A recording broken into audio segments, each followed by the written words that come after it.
নমস্কার। আজ আমি আপনাদের শোনাব সেই রাতের রহস্যময় গল্প, যে রাতের আলোয় জন্ম নিলেন ভগবান শ্রীরাম আর ঘটল এমন কিছু যা ইতিহাসে বিরল।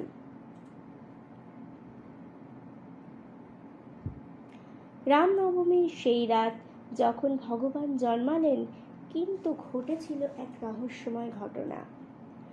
ভাবুন, একটা রাত, যে রাতে পৃথিবীর সমস্ত দুঃখ যেন হঠাৎ থেমে গিয়েছিল। আকাশে অদ্ভুত নীরবতা, পৃথিবীতে অজানা শান্তি। কিন্তু কেন? কারণ সেই রাতেই জন্ম নিয়েছিলেন ভগবান শ্রীরাম।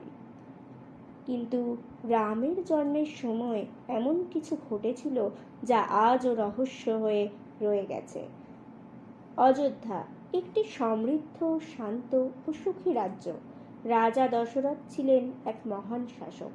সব কিছু ছিল, কিন্তু একটা জিনিসের অভাব তাকে প্রতিদিন কষ্ট দিত। সেইটা হলো সন্তানের অভাব। বছরের পর বছর কেটে গেল, রাজপ্রাসাদে আনন্দ নেই, উত্তরাধিকার নেই।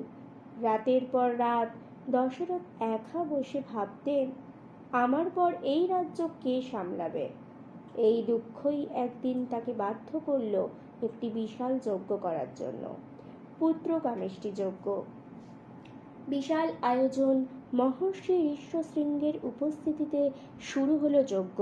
মন্ত্রোচ্চারণে কেঁপে উঠল অযোধ্যা। আগুনের শিখা যেন আকাশ ছুঁয়ে ফেলছে। হঠাৎ করে যজ্ঞের আগুন থেকে এক দিব্য পুরুষ আবির্ভূত হলেন। তার হাতে একটি সোনালী পাত্র, যার ভিতরে ছিল এক রহস্যময় প্রসাদ। তিনি বললেন, এই প্রসাদ তোমার রানীদের খাওয়াও, তোমার সন্তান জন্ম নেবে। কিন্তু এইখানে লুকিয়ে আছে রহস্য। কেন সেই প্রসাদ 3 রানীর মধ্যে এমনভাবে ভাগ করা হলো, যার ফলে জন্ম নিলেন রাম, লক্ষ্মণ, ভরত ও শত্রুঘ্ন? এটা কি শুধুই কাকতালীয়, নাকি এর পিছনে ছিল কোনো দিব্য পরিকল্পনা? তারপর এলো সেই দিন, চৈত্র মাসের শুক্লপক্ষের নবমী তিথি, ঠিক দুপুরের সময়।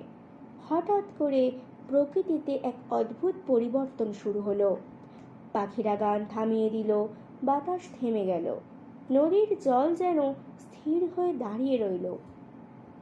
আকাশে এক অপূর্ব আলো ছড়িয়ে পড়ল, এমন শান্তি যা আগে কখনো কেউ অনুভব করেনি। আর ঠিক সেই মুহূর্তে অযোধ্যার রাজপ্রাসাদে জন্ম নিলেন মর্যাদা পুরুষোত্তম রাম। কিন্তু এই জন্ম অন্য সব অবতারের থেকে আলাদা কেন? কারণ রাম জন্মেছিলেন একজন সাধারণ মানুষের মতো। না ছিল কোনো অলৌকিক শক্তির প্রদর্শন, না ছিল কোনো ভয়ঙ্কর রূপ।